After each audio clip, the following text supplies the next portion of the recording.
हिताच्या फॉर्म्युलात भारतीय जनता पक्षाबरोबर आज जे लोक आहेत ते बसत नाहीत। ही अट नाही, ही लोकभावना आहे। याला कोणी अट आणि शर्त म्हणत असेल तर त्यांनी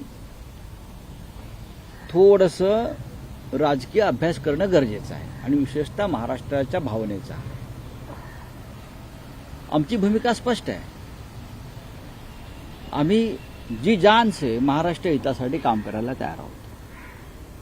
माझ्यासारखा माणूस जो आहे याने अनेक वर्ष माननीय बाळासाहेब ठाकरेंबरोबर काम केलेलं आहे, माननीय राज ठाकरे यांच्याबरोबर काम केलेलं आहे,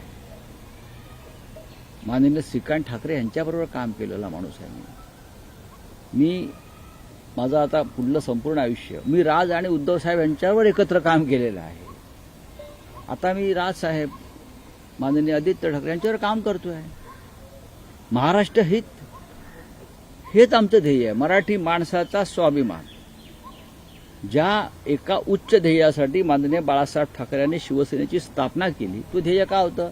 महाराष्ट्र आणि मराठी माणूस, आणि त्यासाठी सगळ्यांनी एकत्र यावं ही त्यांची भूमिका होती।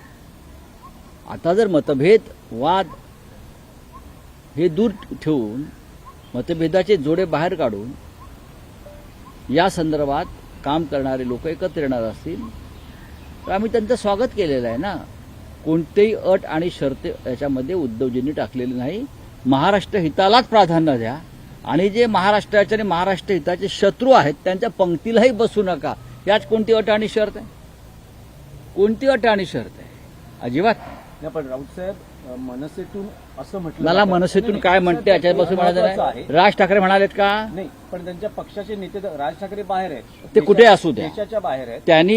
त्यांनी जे विधान केलं आहे त्याच्यावरती आम्ही माननीय उद्धवजींनी त्याच्यावरती प्रतिविधान केलेलं आहे।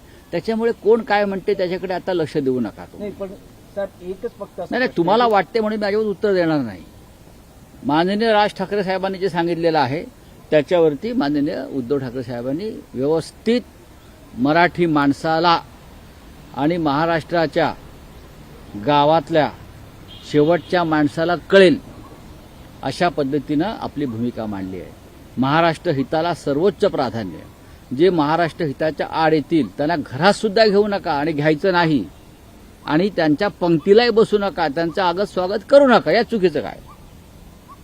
आमच्या घरामध्ये मोरारजी देसाईंचा फोटो कोणी लावतो का प्रधानमंत्री म्हणून?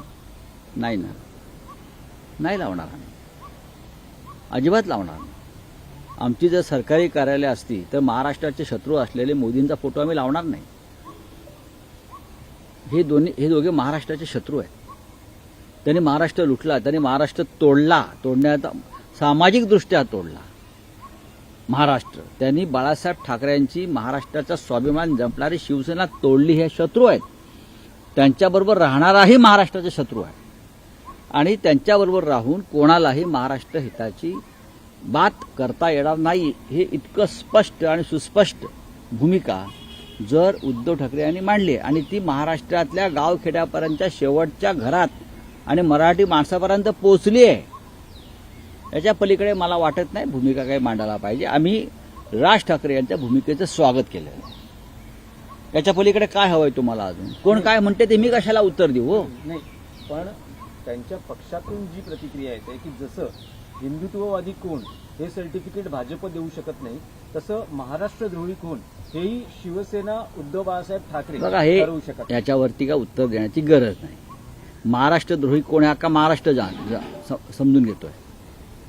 जर तुम्हाला समजत नसेल तर माननीय राज ठाकरे यांना एक ट्रेनिंग स्कूल काढावी लागेल, आणि राज ठाकरे फार सुज्ञ नेते आहेत, त्यांनाही माहिती आहे महाराष्ट्रद्रोही कोण। महाराष्ट्रद्रोही कोण हे राज ठाकरे साहेबांनाही माहिती आहे आणि उद्धवजींनाही माहिती आहे। आणि जर काही लोकांना माहीत नसतील आणि ते ह्या चांगल्या कामामध्ये अडथळे निर्माण करत असतील तर ते परत महाराष्ट्र हिताचं नाही। म्हणजे कोणीतरी एक शक्ती आहे जी शक्ती महाराष्ट्रद्रोह्यांच्या पक्षामध्ये आहे, जी या सगळ्या गोष्टी बाहेर राहून ऑपरेट करते आमच्या भाषेमध्ये। हे मी अगदी ठामपणे सांगतो। कोणीही याच्यामध्ये किंतु परंतु आणि तुम्हाला काय करायचं आहे? मलाही काही करायचं नाही। मला माझ्या पक्षाने सांगितलेलं आहे, आम्ही ठरवलेलं आहे महाराष्ट्र हितासाठी आपण पुढलं प्रत्येक पाऊल हे मराठी माणूस आणि महाराष्ट्र हितासाठी आपण टाकलं पाहिजे. हा आमच्या पक्षाची भूमिका आहे, ती उद्धव साहेबांनी पक्षाचे प्रमुख म्हणून व्यक्त केली. आता मनसेच्या प्रमुखांनी एक भाष्य केल्यावर त्याच्यावरती तुम्ही कशाला वाद घालताय? नका वाद घालू.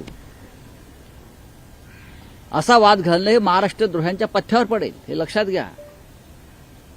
माननीय उद्धव साहेबांनी कोणतीही अट आणि शर्त ठेवली नाही. फक्त महाराष्ट्र हित याला सर्वोच्च प्राधान्य आणि महाराष्ट्र हिताच्या शत्रूंबरोबर यापुढे आम्ही हातमिळवणी करणार नाही, बस.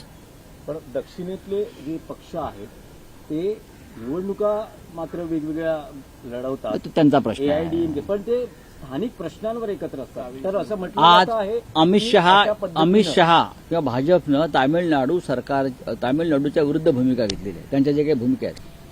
पण त्या तामिळनाडू द्रोह्यांबरोबर अण्णा द्रमुक गेला ना, तामिळनाडूच्या अस्मितेच्या विरोधामध्ये अमित शहा सातत्यानं काम करत आहेत. पण तेच अमित शहा आज अण्णा द्रमुक पक्ष एआयडीएमके एकत्र आहेत. त्याच्यामुळे तिकडे सुद्धा तो झगडा होणारच आहे. शिवसेनेला आमच्यासारख्या लोकांना कोणीही राजकारण शिकवू नये. नाही, पण गरज भासली तर शिवाजी पार्कमधल्या कॅफेत संजय राऊत जाऊन राज ठाकरेंशी चर्चा करणार का? कारण तुम्ही